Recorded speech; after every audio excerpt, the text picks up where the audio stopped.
So good evening. My name is Alexa Patrick, and I am the programs manager for Shout Mouse Press. Welcome everyone to the Black Boys Dreaming Virtual Verse and Pandemic Prose book launch. We are here. We made it. So as well as the programs manager, I was also a proud story coach on the Black Boys Dreaming collection. And so my heart is just swelling with gratitude and excitement to welcome these books and these new authors out into the world. So for those of you who may be unfamiliar, Shout Mouse Press is a nonprofit writing program and publishing house committed to amplifying underheard voices. We currently have over 50 titles, all authored by young people from historically oppressed communities. And you can actually find out more by visiting our website or following us on social media, all of which will be posted in the chat right now and then also after the event is over. So make sure that you keep an eye on the chat. Also, feel free to interact in the chat. Say hey, what's up? Congratulations, and show love in the chat because I know that we can't really see your beautiful faces. So that's going to be where you can do your interacting. Otherwise, I'm also happy to let you know that we have closed captioning available for this event.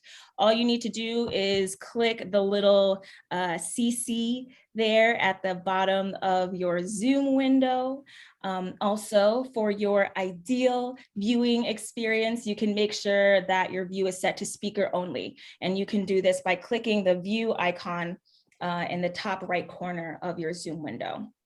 Lastly, we suggest that you hide non-video participants, and you can do this by going into your Zoom preferences in the top left corner. You hit that video icon, and then you scroll to the bottom of that page and just uncheck that, okay?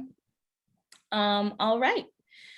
So before we begin this evening's festivities, I would first like to offer a land acknowledgement.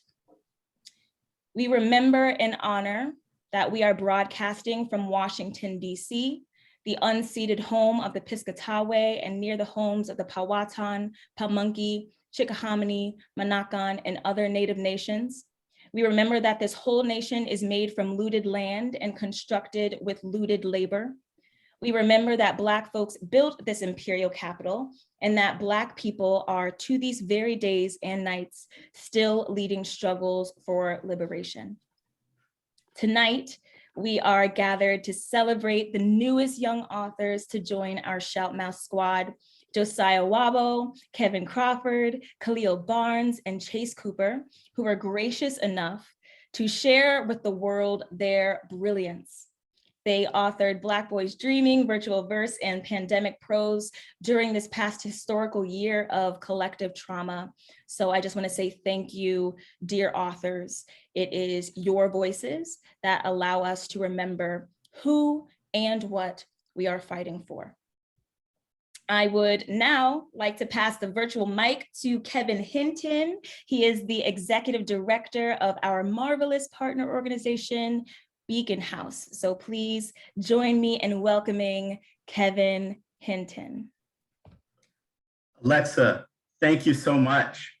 My name is Kevin Hinton, and I am the CEO and executive director of Beacon House. For those of you who are unfamiliar with Beacon House, we provide after-school education and youth development programs and services to children in Northeast Washington, D.C.'s Edgewood neighborhood. Our mission is to help children ages 5 through 18 increase their academic achievement, discover their talents, and grow into healthy adults who achieve their greatest potential. We at Beacon House are now proudly celebrating our 30th anniversary of service to children and families in Northeast Washington, D.C. It is my great pleasure to introduce you to our 4 phenomenal teen authors, all of whom demonstrated great determination in the face of COVID-19's challenges to complete their first book, which we're going to unveil to you today. I'm going to introduce them to you in alphabetical order by last name. And once I do that, each author will say hello and wave. First, I'm going to introduce Khalil Barnes. Khalil, can you wave, say hello? Hello. Second, thank you. Second, Chase Cooper. Hello, everyone. Excellent. Third, Kevin Crawford. Hey. And last but not least, Josiah Ouabo. Hello. You'll hear more from these authors over the course of our time together this evening. I'm also pleased to share with you that Black Boys Dreaming is the third book resulting from our wonderful multi-year partnership with Shout Mouse Press. The second book resulting from this partnership, The Day Tayshaun Got Shot, a Black Lives Matter movement inspired young adult book of fiction about the death of a Black teen due to police violence, won 2 national awards in 2018. But today, we celebrate the launch of Black Boys Dreaming, the great accomplishment of these 4 authors. And to get things going, I'm going to turn things back over to Alexa. Well, thank you so much, Kevin. I also love the enthusiasm. I'm going to turn things back over to Alexa. Yes. All right. So one of our goals for this event was to not only celebrate these young Black men and their authorship of this wonderful book, but also to honor all Black men in the ways that they continue to create and imagine and dream in a world continuing to target and weaponize them. As you may have seen, in addition to our new authors, we also have some familiar faces in this virtual building. We got Julian Randall, we got Tony Keith Jr., we got Jason Reynolds, and Rasheed Copeland, okay? These accomplished, fantastic, brilliant authors have been selected to pair with each of our Beacon House authors. They will be in conversation about their stories, their themes, and what these things mean during a time where the need for social distancing and the fight for social justice intersect. You may also get to hear these wonderful authors spit a little something of their own, so stay tuned, get excited. In addition to our literary artists, we are also joined by 2 visual artists, the first being Tony White, the widely talented illustrator of Black Boys Dreaming. You will get to see some sneak peeks of his original artwork throughout the event to accompany the authors in their conversations. I would also just like to thank him now for all of his hard work on this project. We could not have done it without you, so thank you. And then we also have the pleasure of having Robalou Gibson in the building, in addition to being a wonderful poet himself. As well as one of Shout Mouse Press's illustrators. Rob will be drawing a live portrait of all the performers during this event and will present it to the audience at the end. So I'm very excited to see what it is he comes up with, okay? Now, without further ado, though I have so enjoyed this time welcoming you to this event, I'm now going to introduce you to your actual host of the event, Mr. Bomani Armah. In addition to being one of the story coaches for Black Boys Dreaming, he has also contributed a great deal to the poetry and hip hop community at large. So I'm going to read his bio. You're going to get to hear all of his accolades and accomplishments and whatnot, and y'all can show him some love in the chat. So Bomani Armah is a hip hop artist, rapper, poet, songwriter, producer, performer, and educator. Born in Washington, D.C. and raised in Prince George's County, Maryland. Bomani is best known for his 2007 viral BET video, Read a Book. During this time, Bomani has become a Kennedy Center CETA teaching artist, a member of the Young Audience of Maryland roster, and the founder of the Frederick Douglass Writing Club. His educational album Baba Got Bars, what's a tongue twister there? Baba Got Bars is a collection of family-friendly and educational hip hop tracks that make literacy and Black history come to life. He describes his new album, Bomani Armand is the Watermelon Man, as a safe space for Black people. So if you can all join me in welcoming Mr. Bomani Armand. Thank you. Thank you very much. Thank you very much. Of course. Thank you. All right, cool. I am excited to be here. I am glad to be at this important point in this process. We got through the pre-writing, drafting, revising, editing, and now we're publishing, putting it out there in the world. I'm so proud of these authors. I'm going to host this like I do everything, even if it's virtual or in person. So here's what I need. When I count to 3, I need everyone who's watching to say peace and throw up the deuces. Let's just put that energy out there in the world. Here we go.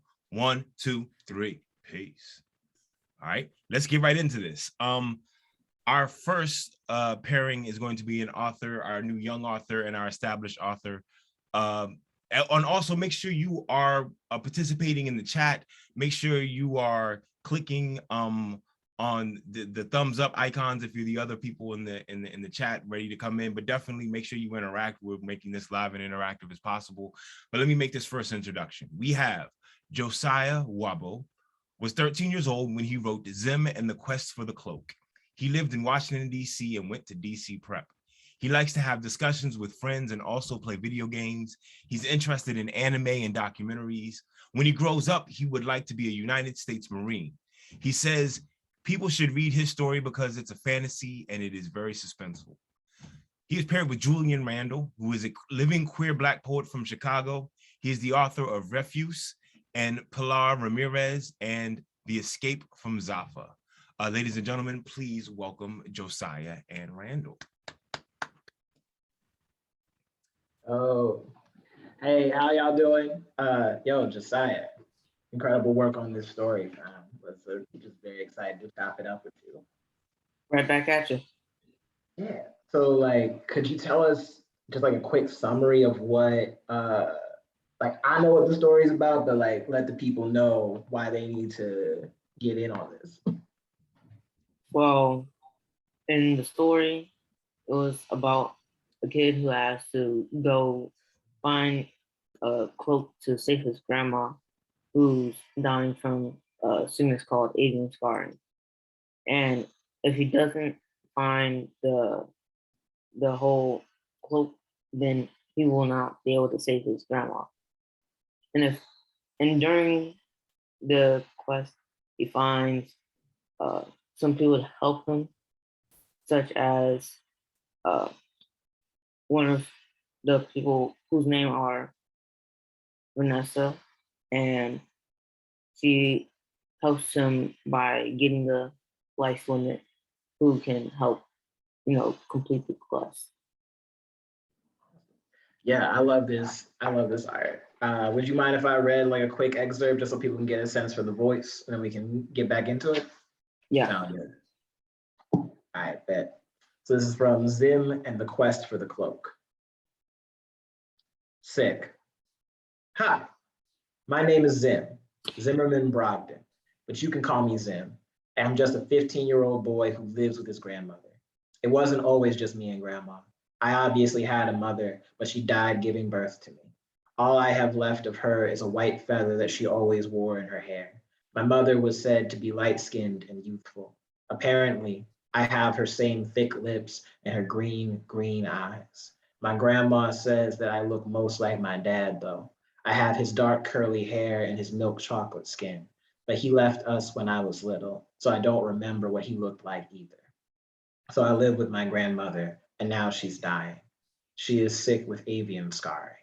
Avian scarring is the worst possible disease you can think of.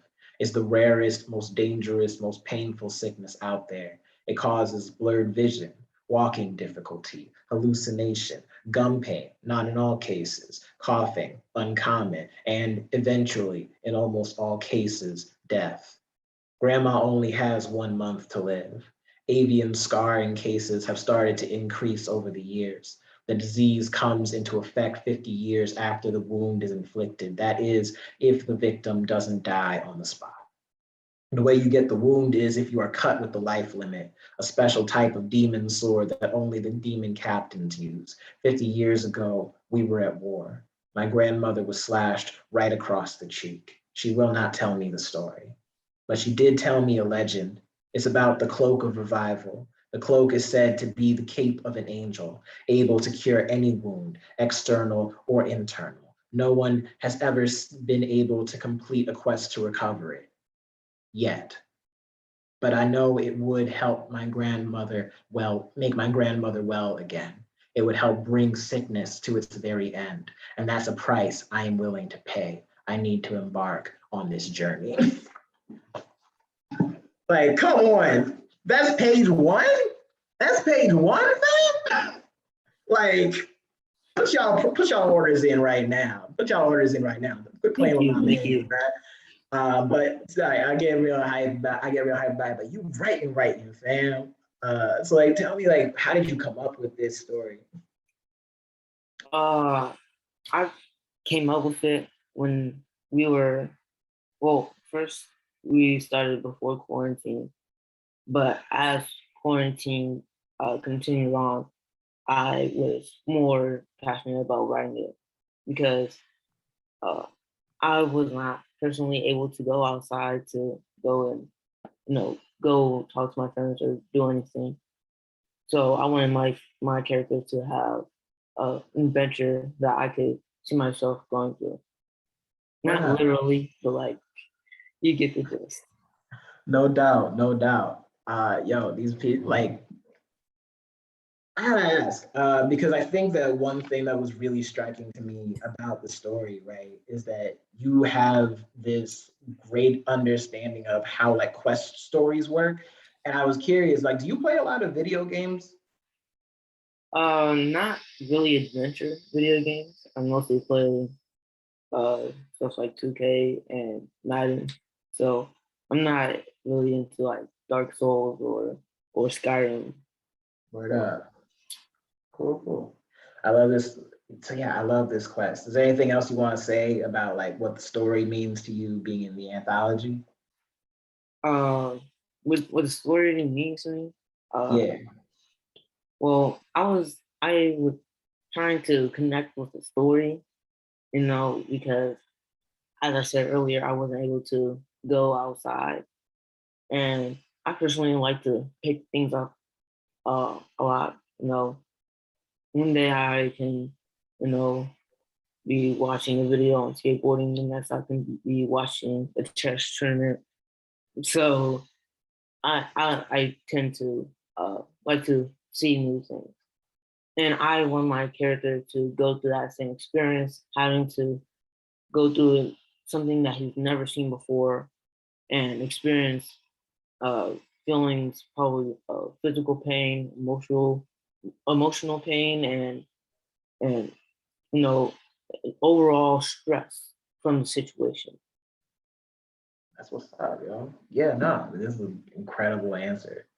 You mind if I read a thing real quick from my own work and we move on to the next author? Yeah, you're fine. If you were able to read mine, I should be able to listen to yours. That's a good point. Word up. All right, cool. So this is from an essay about Into the Spider-Verse. Your story got me thinking about narrative and story and lineage and power, especially thinking about power. So here we go. Okay, people, let's do this one more time. Spider-Man has always been black, but this time it's not the one you're thinking of. Before there was Miles Morales, there was Peter Parker. Before there was Peter Parker, there was Anansi, the Spider-Man. The first Spider-Man was a storyteller, the first storyteller. I learned this from my father, who read his origin to me every night. A Story is a children's book that tells the story of how Anansi, small and clever, outwitted the most dangerous creatures in the world to buy the stories of the world from the sky god Niame. I didn't know then that this was how my father had managed to survive long enough to make me. My massive, deep-voiced protector, reading to me from a book or spinning tales that I imagined he had been nursing all day in the back of his mind as he went through the motions of his corporate job. At the mostly white school he sends me to, I do what children do. I mimic. I tell the story of the first Spider-Man and am met mostly with confusion. Spider-Man is white. Everybody knows that. I grow quieter the older my small body becomes. I am invisible in stretches I can never predict. I try to turn them to my advantage anyway because this is what I know of power. Better to be inside of it than against it. I negotiate and I trick and I pretend like my father, like a Nancy. I learn to code switch not always when I want to, but at some strange compromise between fight and flight. This camouflage becomes my voice. This mask becomes my face. I go to school in Chicago and Omaha and Philly and Minneapolis and always somewhere I don't belong, somewhere it is safer to not be me. My parents are counting on me. Like Miles, they believe I am the best of all of them. Like Miles, all I want to do is escape back to what I know. I tell the story of Anansi, then try many times to scale the fence at recess so I can sneak away, go home to where I am always seen, always loved. I fall each time because I don't have the strength to leave silence. I am a dark outline, a skyline of expectations happening to either side of my brief body. I am Spider-Man, but I'm not yet. I am me, but not quite. Parents ask more and more, what are you? I find ways to tell the story until I don't even notice how often in a day I use the word half. I don't notice how much I believe it. I don't know the price of power, but I know that I want whatever can allow me to be away. Whatever story is the price for that, I chameleon into. Clever boy, clever spider, using his mouth to throw punches at the sky. Okay. Bringing in the heat now. Just trying to keep up with you, dog. Just trying to keep up with you. Whenever you whenever you publish more things, you let me know because I want to read about them. Thank you. All right. Thank you, Josiah and Julian. It's great. I'm glad that the audience gets a chance to hear Josiah talk. He's clever, he's gracious. From the minute we started writing with the brother, we already started talking about, okay, we can't wait for the next volume and the next volume. This kid's got some creative stories. So I'm glad that the world is gonna be able to hear the brilliance that is Josiah. All right, let's keep this moving. Coming up next, we have Kevin and Tony, Mr. TonyKeithJr.com, as a matter of fact, as it says here in his bio. But let me introduce both of them properly. Kevin Crawford wrote The Tale of Two Kobes. When he was a freshman at Washington Leadership Academy, in his free time, he likes to watch basketball, read, and nap. He enjoyed participating in this project because he was able to experience what it was like to be an author. He wants his audience to know that if they experience a loss, their idols can still be remembered in their accomplishments. When he is older, he wants to go to college and become a math teacher. Anthony R. Keith Jr., PhD, or Tony, is a Black gay spoken word artist, poet, hip-hop educational leader, and writer who produces academic and community-based scholarship about the politics of Black language and the possibilities of Black intellectualism to disrupt white supremacy in American education. Or you can just call him an EdMC, which is a language derived from his dissertation research about anti-racist educators who master conditions, MC, for student learning and engagement through the embodiment of hip-hop culture and rhythmic spoken words. Tony is a multi-year fellow and a grant recipient of the DC Commission on the Arts and Humanities from his hometown in Washington, DC, where he lives with his husband, Harry Christian III. Ladies and gentlemen, please give it up for Kevin Crawford and Anthony Keith. Yo, we are here. What's up, Kevin? What's up? I am fantastic, young man. I'm fantastic. I am holding in front of me, you wrote an incredible Tale of Two Kobes, brother. I'm just curious, so you got to get the people, just tell the people a little bit of summary of the book. What is this about? What did you write about? All right. Okay. So, this is about two young Kobe.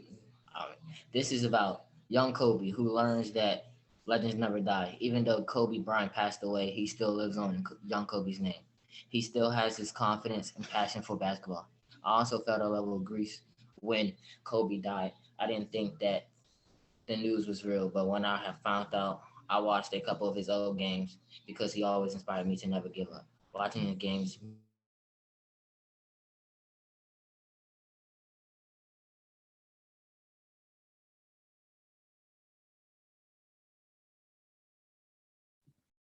Kevin, I'm not sure if your mic went out or not, but I can't hear you. Hopefully the rest of the world can. Can you hear me okay, brother? Wait, can you repeat that? Oh, now there we, oh, I can hear you now. Yeah, for a second, your mic went out for me. But yeah, we got the gist of the story, Tale of Two Kobe's, right? So you got someone actually named Kobe, and then there's Kobe Bryant, the basketball player, right? Yeah. Yeah, you mind if I read something from The Death of Kobe? Yeah.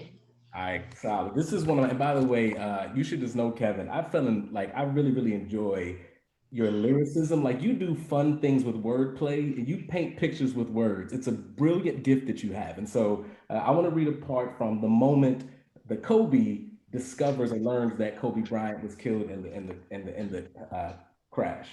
It says, "We interrupt this program to share that Kobe Bryant has died in a helicopter crash. My mouth drops and my eyes are wide open. My spoon falls to the floor. I feel like all the air escaped the living room. I feel like I could die. I turn to my mother and she starts to cry. She holds me.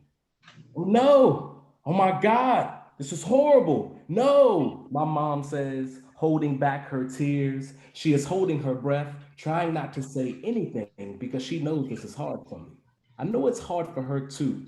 Mom, can I please be excused for a bit? I go to my room and punch the wall. My knuckles sting as if bees swarm them. My hands are red and covered in scratches. I can't stop screaming inside my head at the pilot, wanting to place the blame for taking away my idol. I punch the wall again, this time a gaping hole, and start crying again. Mom knocks on the door. May I come in? Yes, I say.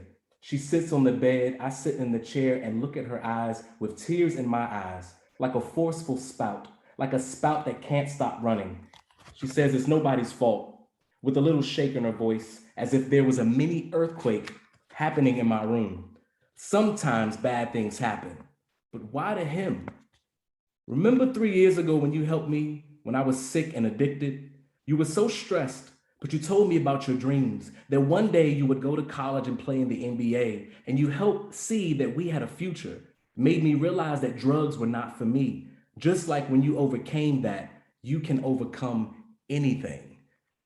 Kevin, this is beautifully written and such a powerful story. Can you tell us what inspired you to write this? Like that particular section there about that conversation with Kobe and his mom and drugs. Where'd that come from? So that can't. Hold on.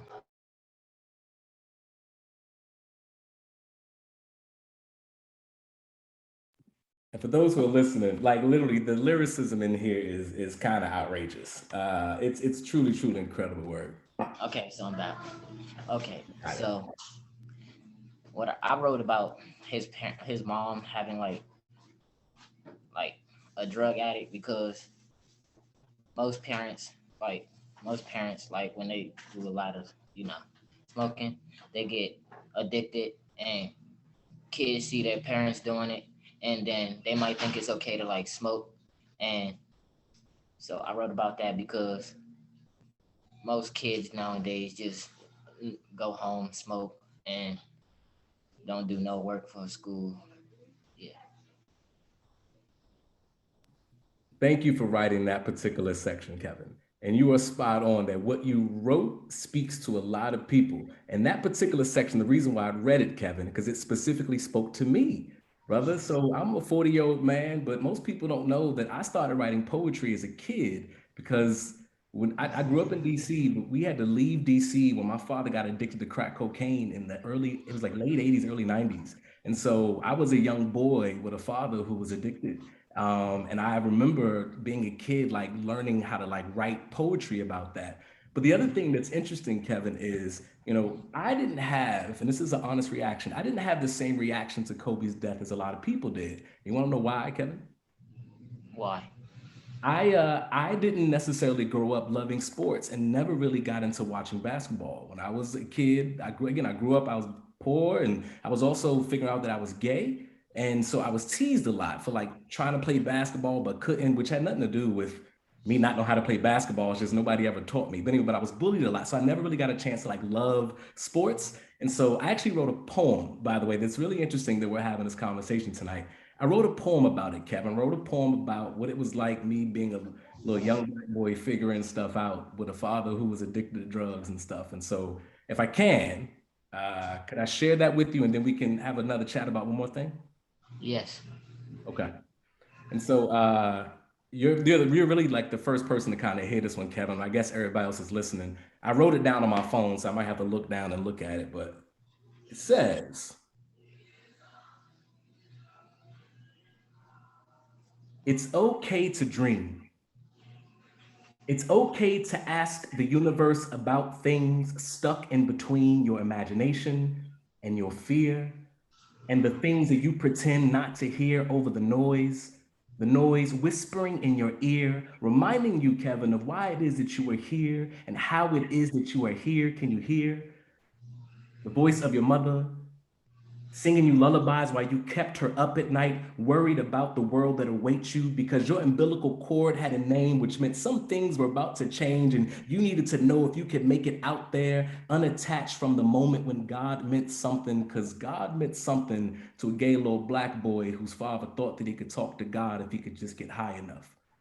Kevin, my father could never really just get high enough. He couldn't stay afloat on Jack, Coke, and a crooked smile.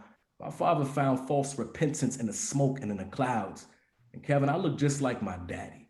And I'm worried because I want a son who looks just like me too, a brilliant little black boy who's not desperate in his attempt to stitch together some inkwell for a father, some blueprint, some literal rites of passage, something to remedy the moment that disrupted his wonder if God was ever more than just a Bible tale. A brilliant little black boy, and I knew how to hide in the color and the curiosity about the boys and my heartbeat, which Kevin had nothing to do with an absent or addicted father.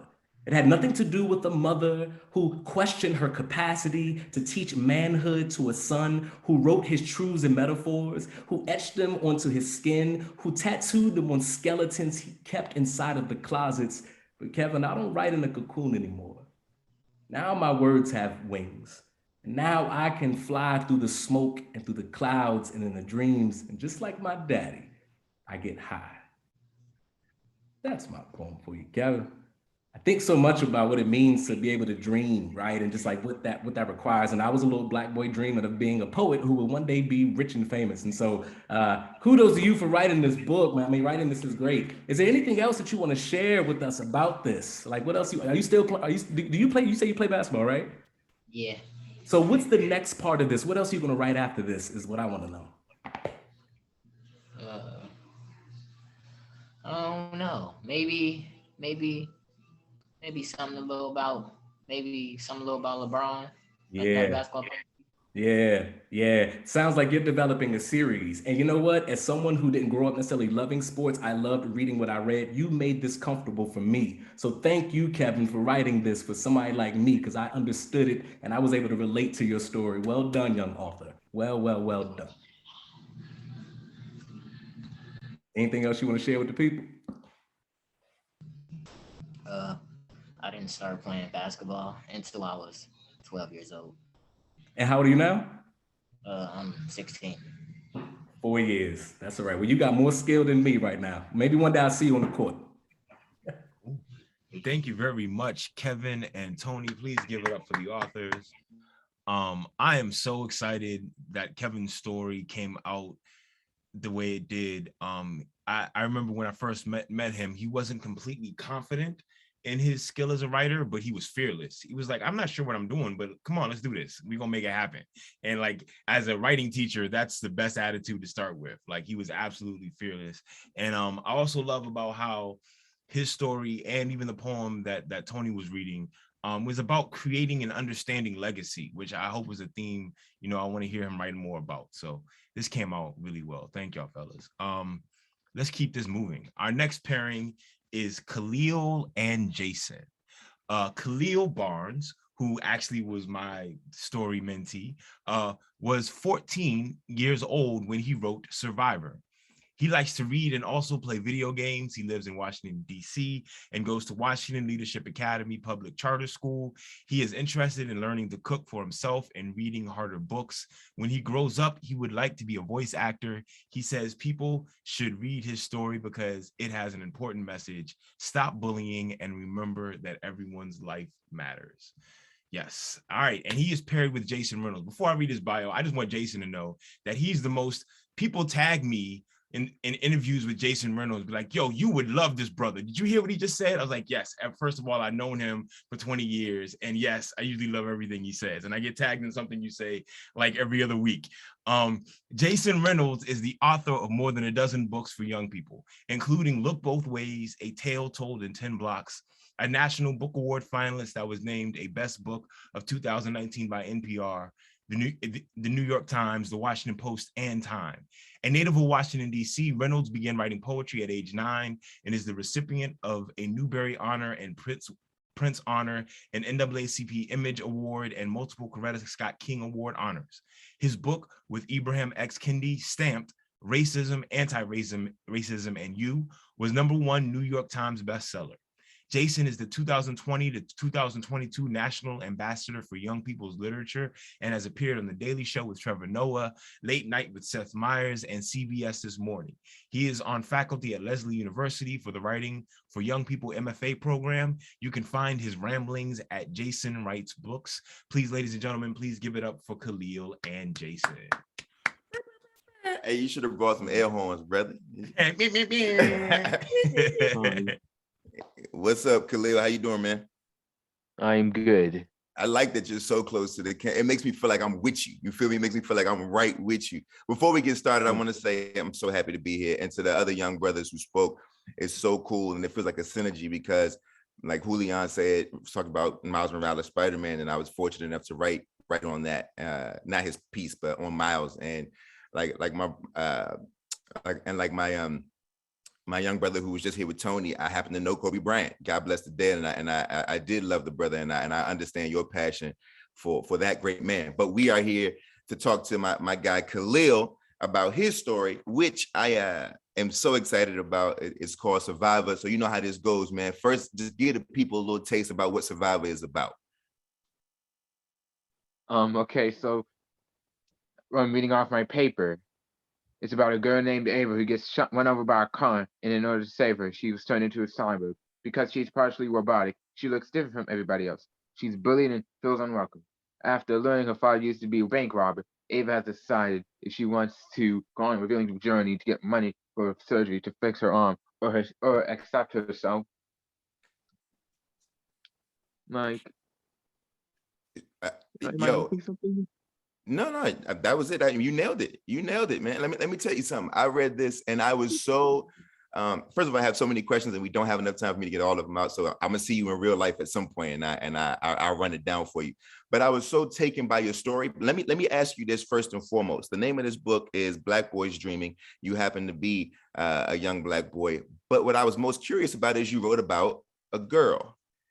And so my first question is, why did you choose, which I'm so happy you did, by the way. Why did you choose to write about a girl? Everybody else had the man option, so I just figured let's add a bit of diversity. Let's add a bit of diversity into the female section. Which to me makes perfect sense, right? And I want to say to you, Khalil, and to all the young brothers watching, we always have to be thinking that way.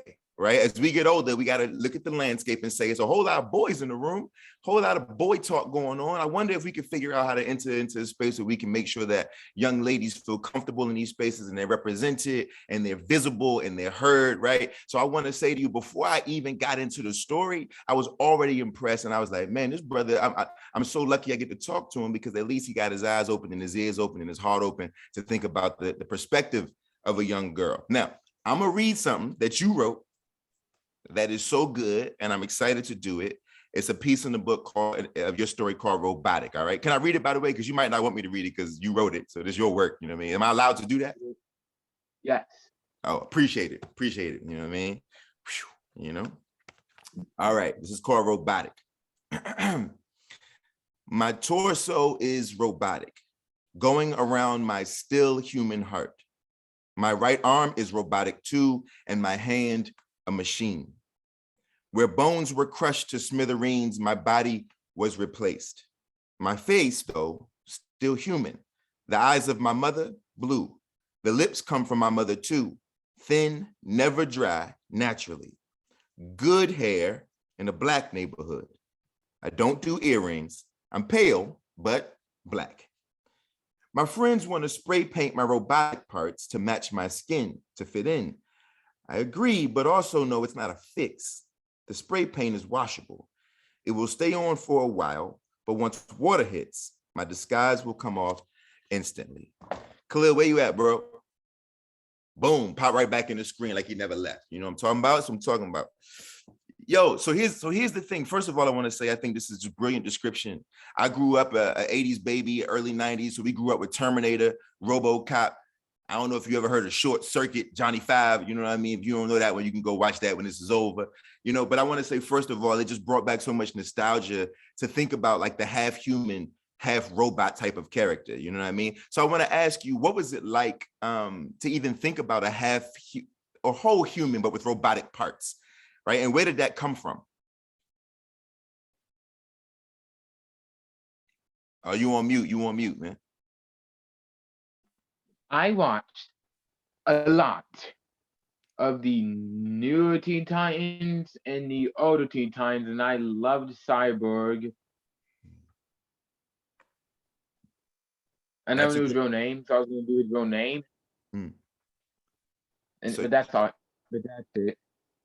That was it. You were just inspired by Cyborg and inspired by all that old stuff that you weren't alive for when it came out. You know what I mean? Which is amazing. By the way, young folks, think about that. Okay, don't be afraid to go back to the past. You know, I know y'all don't. I know we, you know, adults annoy y'all, but we don't always get it wrong. You feel me? Go back to the past and look at some of the stuff we grew up on that might inspire you. Khalil, you getting busy right now, man, in the book and in real life. And I'm just grateful to be here with you. Hey, there's so many famous people on the call, and they here to see you be famous at the same time, and we're going to celebrate you, young brother. I want to read something that I wrote, if that's okay. Can I read something right quick, Khalil? Okay. All right. So here's the thing. One of the things I love most about your work is that even though this young lady has robotic parts, you make sure you always emphasize the fact that she's still a human being. That even though her father caused trauma to her life, he could not actually strip away the parts of her that made her human, right? Her heart, her integrity, her desire, right? These things she did not lose, even though she had a metal arm and a metal torso, right? I met a young dude years ago in Florida who had also experienced some trauma by his father. And he had become a boxer. And that was his way of fighting back, not just his father, but fighting back his experiences. And so I'm going to read that to you. It's a poem called Owl from Belglade, Florida. A sliver of a young man with skinny sucker sticks for arms and fists, the candy, skin thick, muddy like oil from a car, Cadillac big and American made, a fighter. All punch and pimple and cane ash because Sweet gets torched in Belglade, down in the muck where the mighty are made. Told me he was the #1 boxer in the state, top 10 in the country, used to being punched in the face. Don't happen much though, he said, because he knows how to move away from knuckles, knows how to move away from knockouts, knows how to dance and dodge and duck and wait to devastate. But all I could see was a child in a gloveless world with broken bits that have mended abnormally, a boy with a heart on fire, the saccharin long burnt off, the ash floating like cold snow behind his eyes, a kid that doesn't really know how to move at all, but knows how to make a living throwing haymakers. All right, any final thoughts, my brother? Any final thoughts? Look, you're famous now, you know what I'm saying? Anything you want to say to all your fans out there? No. Boom. We're gonna leave it right there. Mic drop. I appreciate you, man. I love you. Thank you for your work, man. Thank y'all, Jason and Khalil. I am glad that the world is going to meet Khalil. Khalil is his authentic self at all times. I don't know if y'all saw me cracking up.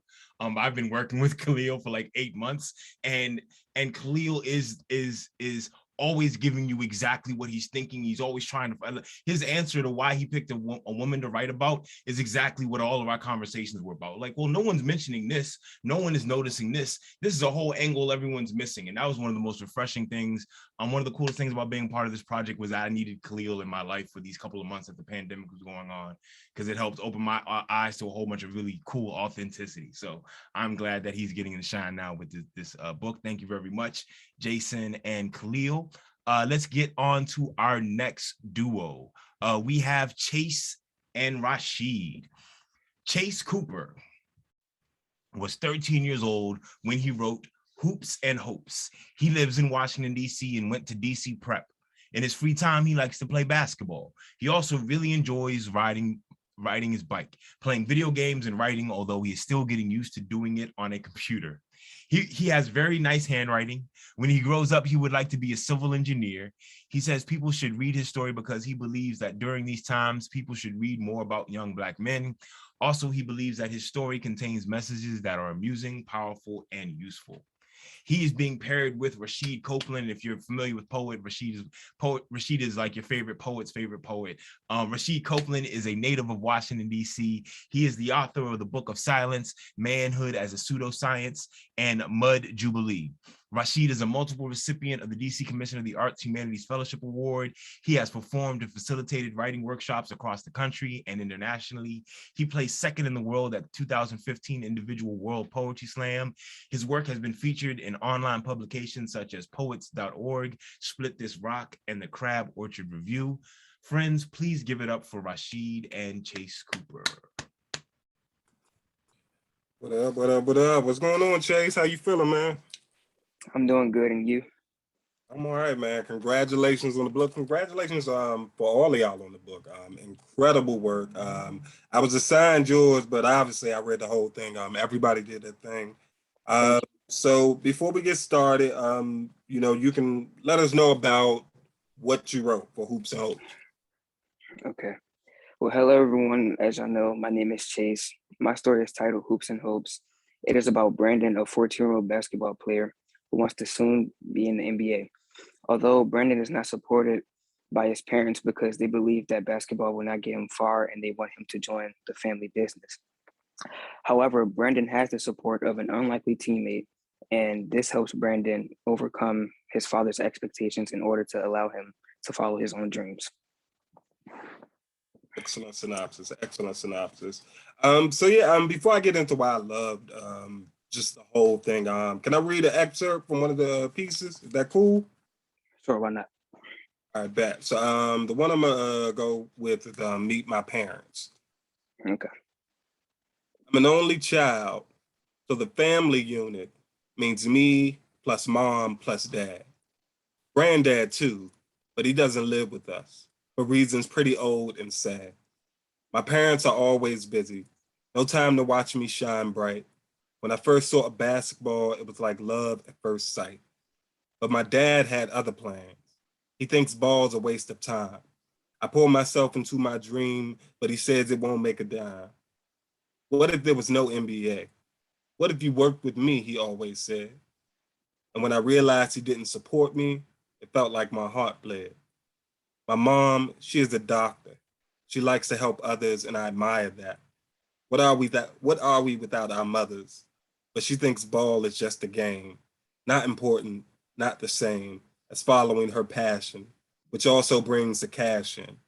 She's always working hard, it seems. Me realizing no time for her to watch me dream.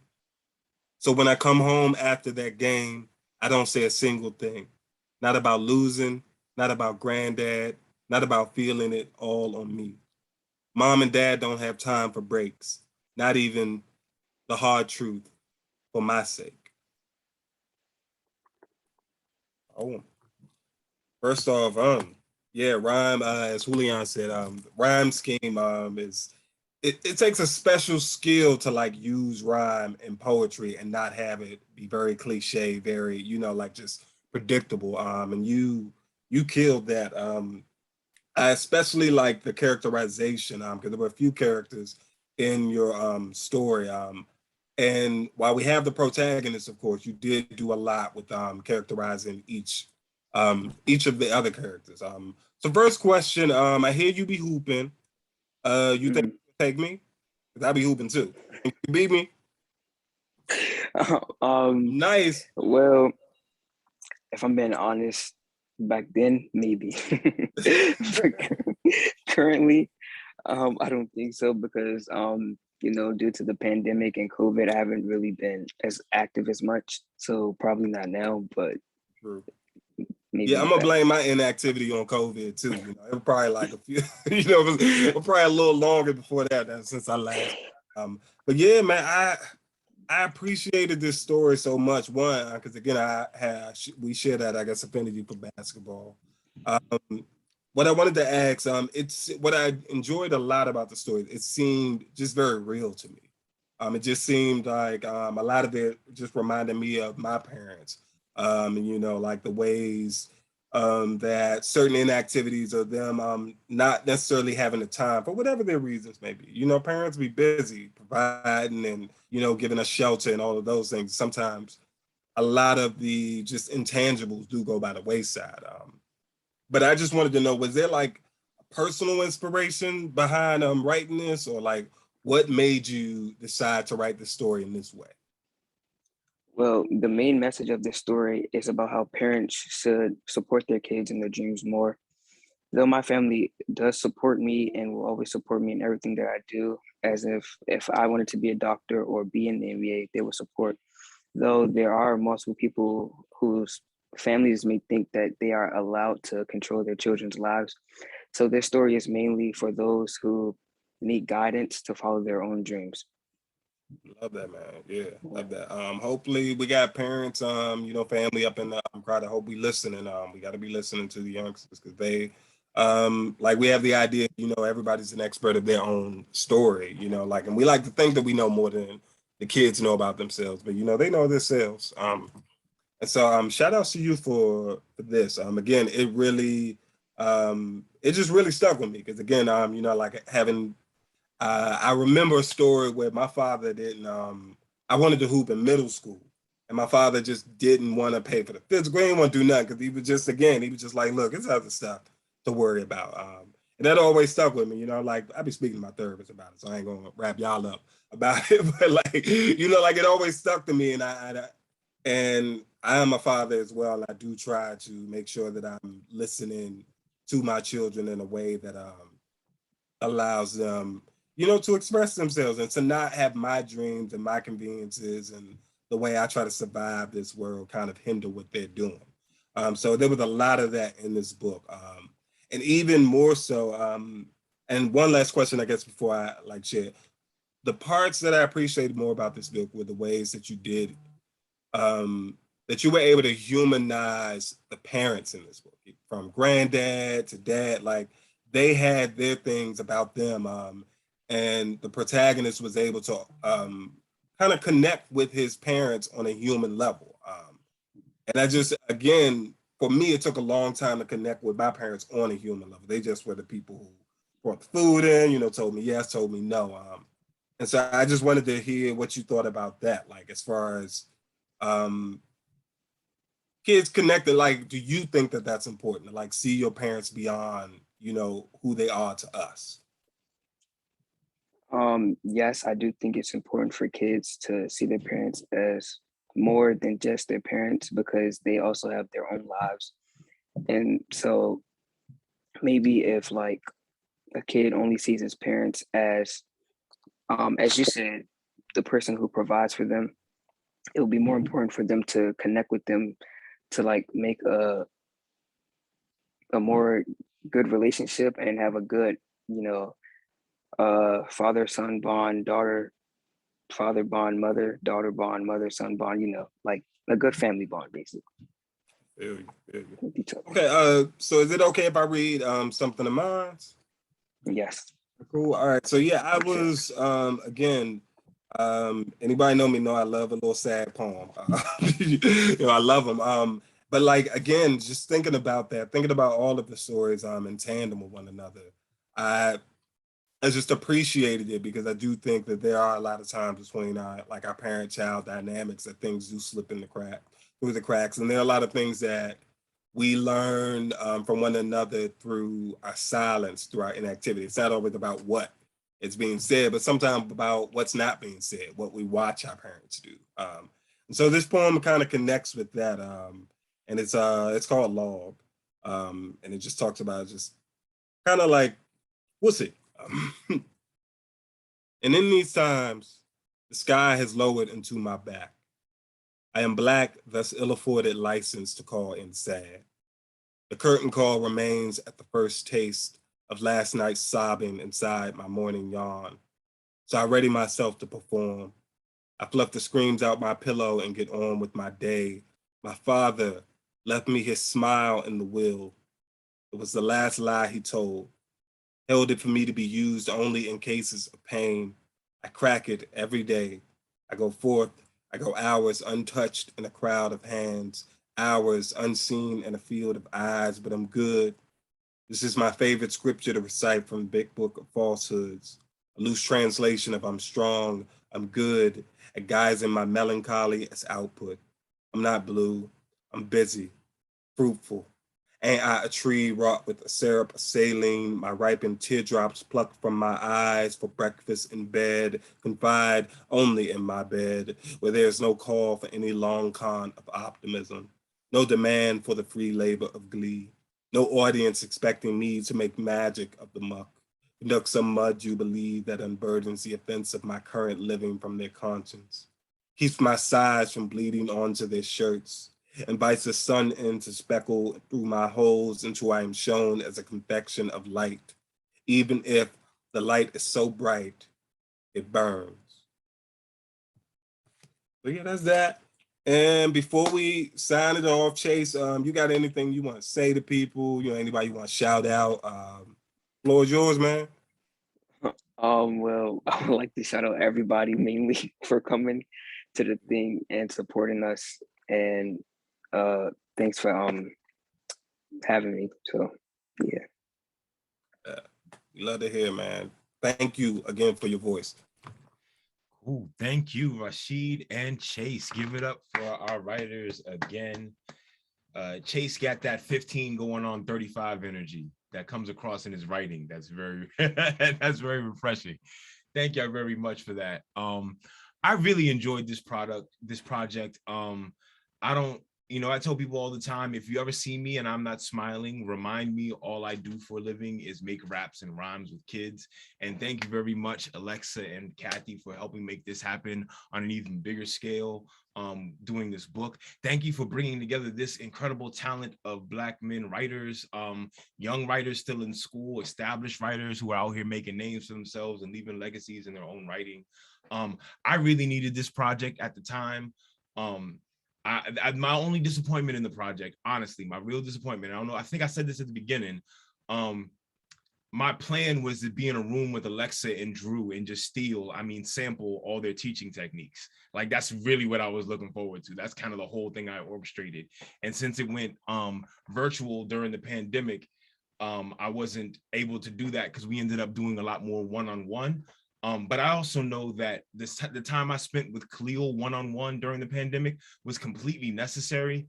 I have 15-year-olds in my own house who were 13, 14, going through the whole thing in their own world and probably having conversations and feelings that they weren't going to say to their father. And the fact that I was having a really intimate conversation about how another kid the same age was going through it was really, really insightful for me. And I always say that this about all the writing projects that I've done. That the final product is more important. I mean, the process is more important than the final product. I feel that even more about this project than any other before, but this might have one of the coolest final products I've ever seen. Like, this joint came out looking clean. Shout out to Shout Mouse Press. Yeah. I'm hoping that people will tell people about the book and sell some copies of the book. We have another story coach on here, Drew Anderson. Where's Droopy the Broke Baller, the host with the most? I want to bring him up and give him the microphone and let him talk about the experience a little bit before we bring up our sponsors, before we bring up the executive producers of this project, the editor, Ms. Kathy Crutcher. But where is Drew? Did I see Drew in here? Boom, boom, boom. My bad. I wasn't sure if I saw him in here. I just wanted to make sure I shouted him out before I went further. Ah, there goes Drew Anderson. Thank you very much. Peace, peace. Yeah, y'all getting all authentic DC experience because I am on the petrol. I'm en route from The one red event to line? another, scrambling. Yeah, absolutely, red line. And I have a t-shirt. I'm late because I catch the red line. So yeah, that part. I hope that y'all can hear me clearly, but it's really good to see y'all. I'm so proud of all of the writers, the elder writers, and my students. I'm so proud of y'all. Y'all are amazing. Y'all are incredible. And this event right here is so inspiring. I hope that y'all can hear me over the train. Can you? Amen. All right, cool. This event right here is so inspiring because this is what's needed. When people talk about the village needed to raise a child, to see the writers that y'all are talking to the writers to come is everything. And I'm sorry, I was late to be able to experience it all, but it was an absolute honor to work with Shout Mouse. To Alexa, to Kathy, to my brother Bo, and I just, in the great resume of life, to have this as an entry, you know, if I could use the metallic golden short key letters, then maybe that would increase my chances of getting into heaven when I tell y'all, hey, I work with Shout Mouse, I help these youngins, and I help them find their voices, and I can't wait to read the speech in full and have it in my hand and to really experience that. So thank y'all so much for helping me be a part of this experience. And once again, shout out to the younglings, shout out to our writers. Hey, can Shout we just out say to the, real quick, to the young Padawans using the force. hey, Bomani, can we just say real quick, yo, because Julian, I think you're the only one not from here, right? Yeah, you're the only one of us that's not from here. So I just want to make sure that we let people know. For us, man, for Washingtonians, Droopy Anderson is like, this our guy. This the dude that like he's always been a pillar for us in our community, poetry community. Generations of us have had to come through his door, pass through his hands. And I just want to make sure that we give our guy his flowers as often as possible publicly. So we appreciate you, brother. Boom. Yeah, I mean, Jason knows what I was talking about. That's what I said. I was trying to be in the room with him. Ask Kathy. Kathy was like, yo, how are we going to do this project? It's like, I got this man, Drew Anderson. I really just wanted to sit in with him anyway. He should be a part of this project. And so, yeah, we made it happen. Drew is the man. I appreciate it. So thank y'all once again. So here's what I'm going to do now. Speaking of Kathy, I want to bring her to the microphone next to thank her for making this happen. If you're looking at the screen that I'm looking at, you're seeing a whole bunch of brilliant Black men here to celebrate young, brilliant Black men and getting their voices out. And I really appreciate being a part of this opportunity. Kathy, thank you for making this happen. Friends, can we give all a round of applause for Kathy? And Kathy, if you could, yes, say hello to the people and tell everybody about the project. Thank you. Oh my gosh, you guys, this is like beyond my dreams for what this event was going to be. So I just want to put that out there that this was so moving, inspiring. I've seen so many people echoing that sentiment in the chat, and I'm just really grateful for everybody that is here. I'm Kathy. I'm the founder, executive director of Shout Mouse. If I haven't met you yet, I have a bunch of gratitudes to share, but before I do that, do you all remember, like, Rob Gibson is somewhere out there drawing you all? Yeah. Wait, do we get to see this? I don't know about that. There, let me unmute and talk. Hey, what's up, y'all? All right. So I had to do it on 2 pieces of paper. Yeah, that's incredible. Oh my gosh. Bring it in close. Wow. That's amazing. Wow. I would say, how do you work this magic? But I knew you It's would worth $1 million, man. Might be worth more than that now. Yes. Oh, I love it. Okay, we're getting copies. All right, performers out there, you all gonna get copies. That, Rob, thank you. You were so awesome. I knew you would work your magic. Rob has been an illustrator for Shout Mouse. He illustrated a book called Injustice for Who. Check it out. Rob, we are celebrating you and your talent tonight. Thank you. Thank you. Thank y'all. Good to see y'all. Amazing. I needed to hear everything that I heard tonight. Awesome. Okay, well, I'm just going to close this out with a whole bunch of gratitudes. Okay, we all need as much gratitude as we can these days, I think. So first of all, our deepest gratitude to our newest authors, to Khalil and Chase and Kevin and Josiah. Congratulations on your first book launch, perhaps the first of many. And just please know how deeply proud of you we are. And not just putting yourselves on the page in your own unique and authentic and thoughtful ways, but for sticking with it every week and creating in the midst of a pandemic and racial justice movements and political insanity here in the nation's capital. It was like the hardest time in our collective lives, and you all kept showing up and dreaming. And that's what we're celebrating here tonight. So thank you first, and welcome to the Shout Mouse family of authors. Next to our wildly talented guest authors who joined us tonight, wildly talented and generous, to Rasheed and Jason and Julian and Tony. Thank you for accepting our invitation to be in conversation with the next generation of writers here. Thank you for all of the heart that you brought to them, to their stories, to this event. And thank you for all that you do with the power of your words out in the world. We see you, we appreciate you, we are cheering you on always. Okay, thank you. I'm getting teared up here, folks. Thank you to our tremendous partners at Beacon House, who, as we've said, we're thrilled to be releasing our third book with folks from Beacon House, authored by young people in their after-school programs. Yep, good stuff. We've got a link in the chat if you want to check out the other books. So thank you to Kevin, who you met, and to all of Team Beacon House for being our great partners. Thank you to my awesome team at Shout Mouse Press, especially to Miss Alexa Patrick. Please give some love to Miss Alexa Patrick, who dreamed this event into being and then made it happen in like all the ways.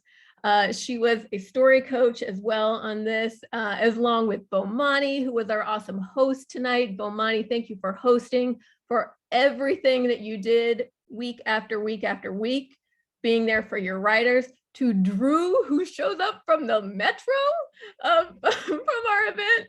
I mean, that is the level of commitment and dedication that Drew brings to everything, and tremendous heart.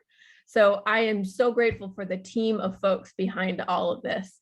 Thank you to Tony White, who is out there somewhere. That is his beautiful artwork in this book. He brought these stories to life. Celebrate him as an artist. Thank you to Gigi, who did all of our design. She's amazing. To Lana for the amazing headshots. Barrett and Dave are our Zoom gurus back there. Thank you. These are all the folks that I am lucky enough to work with at Shout Mouse Press. Thank you for funding, of course. It makes it happen. DC Commission on Arts and Humanities, the Szilard Foundation, the Poetry Foundation, and the Max and Victoria Dreyfus Foundation all made this project possible. So thank you.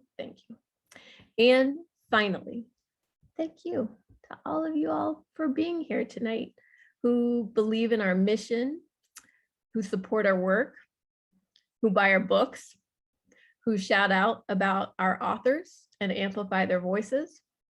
Whether you're new to our community or you've been with us from the beginning, we are grateful for you. And if you want to support our work or buy books or spread word, all the links should be over there in the chat. For all the things, join us. We are grateful for you, and we hope to see you again. That's it.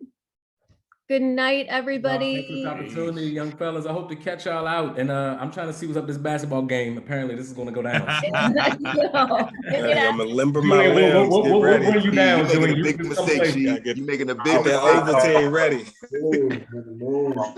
Hey, when they dunk on you, I'm never gonna be able to look at you again, She.